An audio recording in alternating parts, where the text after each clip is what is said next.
छात्रों, आज हम प्रश्नावली 12.2 के प्रश्न 3 की शुरुआत करेंगे। राधा ने एक रंगीन कागज से एक हवाई जहाज का चित्र बनाया जैसा कि आकृति 12.15 में दिखाया गया है। प्रयोग किए गए कागज का कुल क्षेत्रफल ज्ञात कीजिए। आप देख रहे हैं यहाँ पे जो आकृति आपको दिखाई गई है, इसमें कितने चित्र हैं? 1, 2, 3, 4, 5।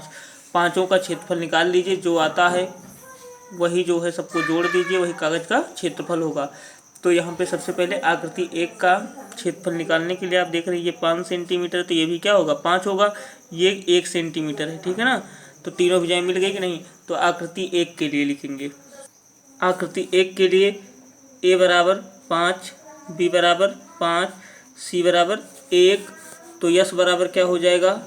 a प्लस बी प्लस सी बटा 2 बराबर 5 प्लस 5 प्लस 1/2 बराबर 11/2 बराबर कितना हो जाएगा? 5.5। अब ध्यान दीजिएगा, आकृति आकृति आकृति आकृति फर्स्ट का क्षेत्रफल ये त्रिभुजाकार है, तो हीरोन का फार्मूला लगा दीजिए। S minus a, s minus b, s minus c बराबर अंडर रूट लगा दीजिए। यस का मान कितना है? 5.5 गुणे 5.5 माइनस ए का मान कितना है? 5, फिर 5.5 माइनस बी अर्थात फिर 5, फिर 5.5 माइनस सी का मान 1 है, ठीक है ना। चलिए यहाँ पे देखेंगे बराबर ये हो जाएगा अंडर रूट क्या हो जाएगा? 5.5 गुणे ये घटाएंगे तो कितना हो जाएगा? 0.5 गुणे 0.5 गुणे 4.5 बराबर, ध्यान दीजिएगा यहाँ पे देखिए। अब यहाँ पे आप 0.5 दो बार देख रहे हैं, तो एक 0.5 और अंडर रूट में इसका दोनों का गुणा 5.5 और 4.5 का गुणा आएगा 24.75। तो ये 0.5 गुणे इसका देखिए जब वर्गमूल निकालेंगे तो आएगा 4.97 करके।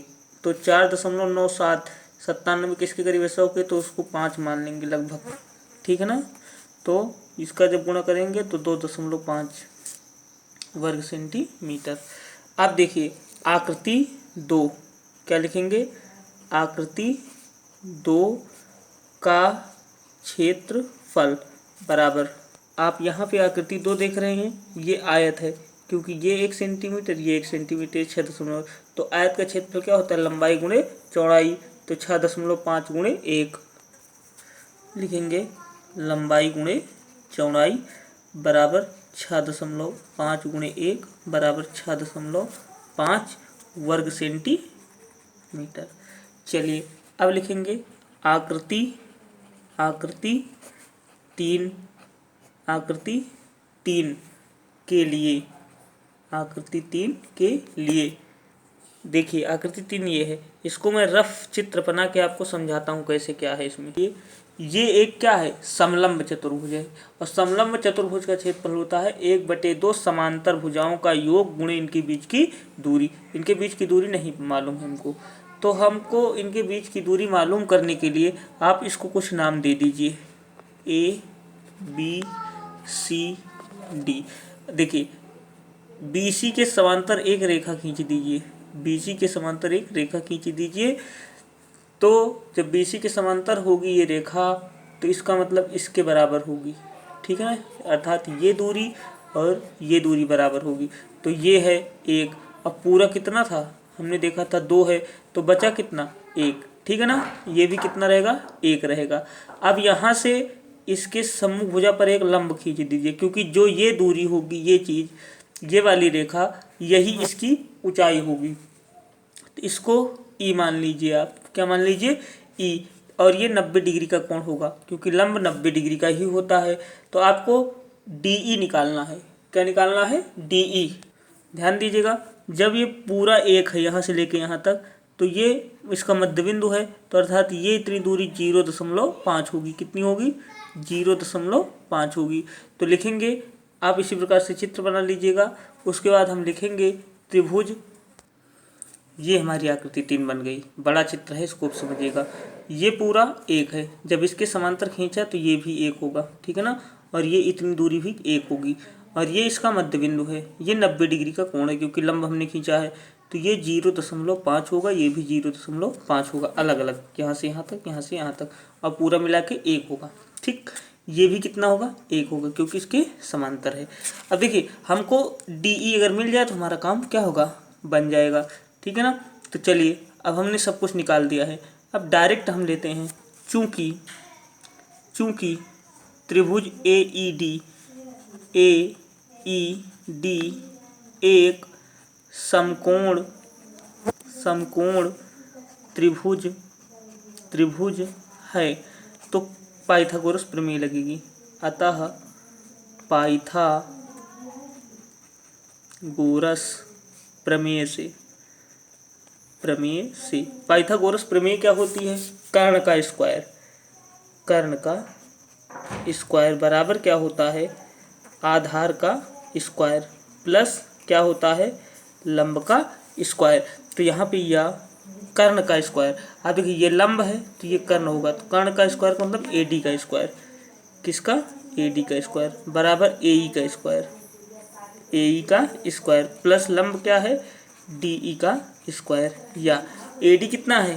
1 का स्क्वायर, ठीक है ना, बराबर AE कितना है? 0.5 का स्क्वायर प्लस DE का स्क्वायर, ठीक है ना, या DE का स्क्वायर बराबर, देखिए 1 का वर्ग 1 ही होगा, 1 माइनस इसका वर्ग कितना होगा? 0.5 गुणे 0.5 हम करके दिखा देते हैं आपको।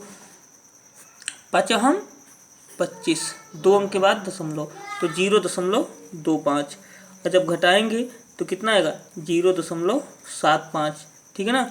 DE का स्क्वायर 0.75, तो या DE बराबर क्या हो जाएगा? √0.75, और 0.75 का वर्गमूल कितना होगा? ये आएगा 0.866, और इसको लिख सकते हैं 0.9 के करीब, ठीक है ना, नियर अबाउट मान। अब लिखिए आकृति 3 का क्षेत्रफल।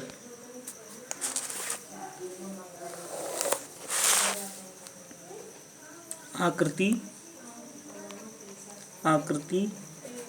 3 का क्षेत्रफल, देखिए आकृति 3 का क्षेत्रफल क्या होता है? 1/2 समांतर भुजाओं का योग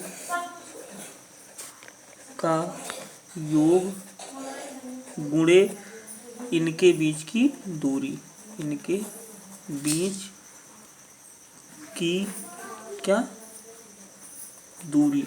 चलिए देखते हैं, बराबर 1/2 गुणे समांतर भुजाएं कौन सी हैं? 2 है प्लस 1 है गुणे 0.9 है, फिर 2 1 3 होता है, तो 1/2 गुणे 3 गुणे 0.9 बराबर ये कितना हो जाएगा?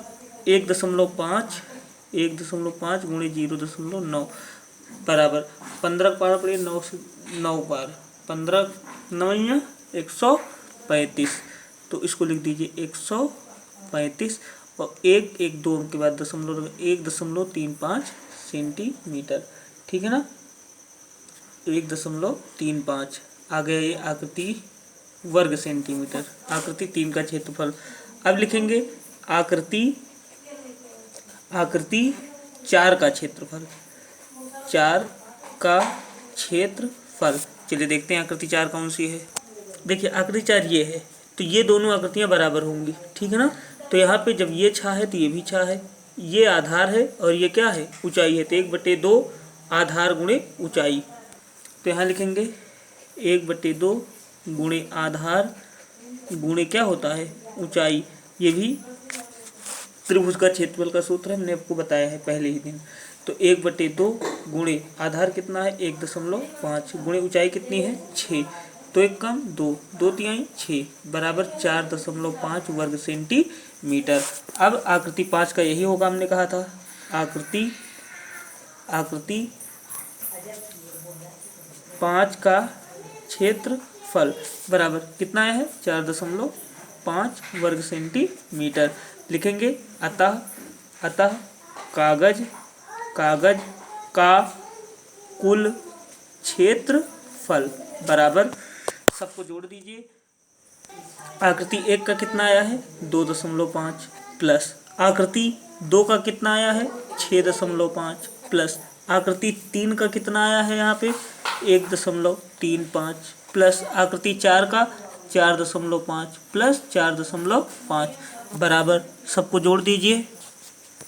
सबको जब सबको आप जोड़ेंगे तो आपका आएगा 19.35 वर्ग सेंटीमीटर। और इसको अगर निकटतम मान में लिखना है तो 19.35 किसके करीब है 40 के 4 वर्ग सेंटीमीटर। ये हमारा क्या है आंसर है, आप जोड़ के देख लीजिएगा। अगर आपने चैनल को सब्सक्राइब नहीं किया है तो लाल रंग की जो बटन दिखाई दे रही है उसको दबाकर चैनल को सब्सक्राइब कर लीजिए। चौथा प्रश्न देखिए, एक त्रिभुज और एक समांतर चतुर्भुज एक ही आधार है और क्षेत्रफल भी एक ही है। देखिए दोनों का क्षेत्रफल क्या कह रहा है समान है, मेन यही देखना है। यदि त्रिभुज की भुजाएं 26, 28, 30, देखिए त्रिभुज की 3 भुजाएं दी गई हैं तो आप हीरोन फार्मूले की सहायता से इसका क्षेत्रफल क्या करेंगे निकाल लेंगे, ठीक। और तथा समांतर चतुर्भुज का 28 सेंटीमीटर के आधार पर स्थित है। तो समांतर चतुर्भुज का आधार आपको दिया गया है, इसकी संगत ऊंचाई निकालना है। देखिए जो क्षेत्रफल आएगा, ठीक है ना, वो कह रहा है चतुर्भुज का क्षेत्रफल क्या है इसके बराबर है, तो लिख देना जो ये क्षेत्रफल आएगा समांतर चतुर्भुज का क्षेत्रफल बराबर जो ये रहेगा, ठीक। तो समांतर चतुर्भुज का क्षेत्रफल होता है क्या आधार गुणे ऊंचाई। तो आधार कितना है 28, ठीक है ना, 28 गुणे ऊंचाई बराबर जो क्षेत्रफल आया रहेगा तो ऊंचाई बराबर तो क्षेत्रफल में 28 से भाग करा दीजिएगा, आपका उत्तर आ जाएगा। आगे हम प्रश्न 5 की शुरुआत कल करेंगे।